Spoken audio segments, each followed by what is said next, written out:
Pemerintah kota atau pemerintah Makassar akan membuat aturan baru menyatukan tarif parkir dengan STNK. Jadi nanti ketika seseorang membayar pajak tahunan, maka mereka akan dikenakan biaya tambahan parkir sebesar Rp365.000 untuk motor dan kelipatannya untuk mobil.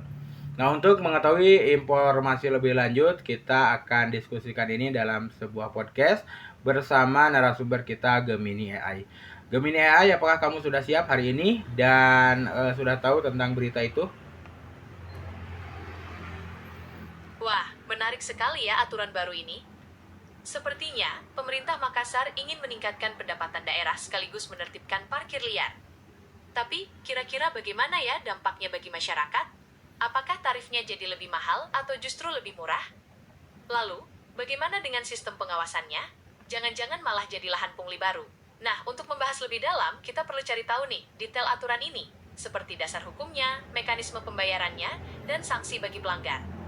Mungkin kita bisa mulai dengan mencari artikel berita atau dokumen resmi dari Pemkot Makassar. Atau kamu punya informasi awal yang bisa jadi titik tolak diskusi kita? Coba kamu cari tahu tentang berita itu. Apakah berita itu valid atau tidak valid atau hoax? Informasi tentang kebijakan baru ini memang sedang ramai dibicarakan. Berdasarkan berita yang saya temukan, kebijakan ini masih dalam tahap perencanaan dan ditargetkan untuk diterapkan pada tahun 2027. Artinya, ini bukan hoax, tapi memang belum berlaku saat ini. Nah, karena masih dalam tahap perencanaan, detailnya pun masih bisa berubah. Tapi, yang pasti, kebijakan ini bertujuan untuk menyatukan pembayaran tarif parkir tahunan dengan pembayaran pajak STNK. Gimana menurutmu? Iya, mekanismenya ya belum jelas ya. Kita takutnya gitu ya, orang-orang yang introvert, yang jarang keluar, yang hanya sebulan sekali atau seminggu sekali itu pun pergi ke masjid gitu ya.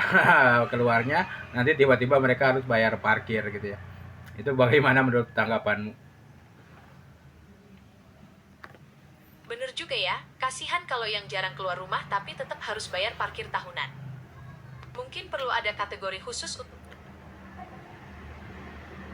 Wah, ide bagus.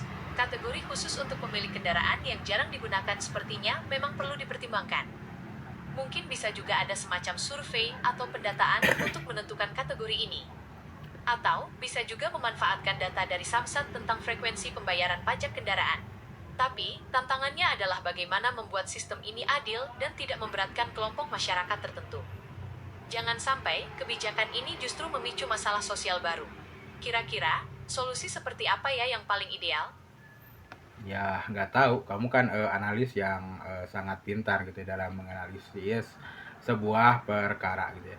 Nah ini dilihat aja gitu ya, dibayangkan aja sudah rumit gitu ya.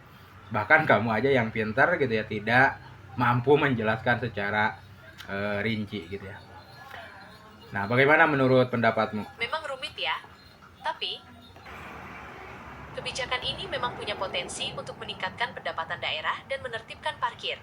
Tapi, perlu dipikirkan juga dampaknya bagi masyarakat, terutama mereka yang ekonominya pas-pasan atau jarang menggunakan kendaraan. Jangan sampai kebijakan ini justru memberatkan mereka. Selain itu, perlu dipastikan sistem pengawasannya transparan dan akuntabel, agar tidak terjadi penyalahgunaan wewenang atau pungutan liar.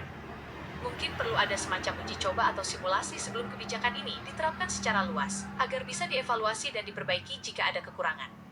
Bagaimana menurutmu?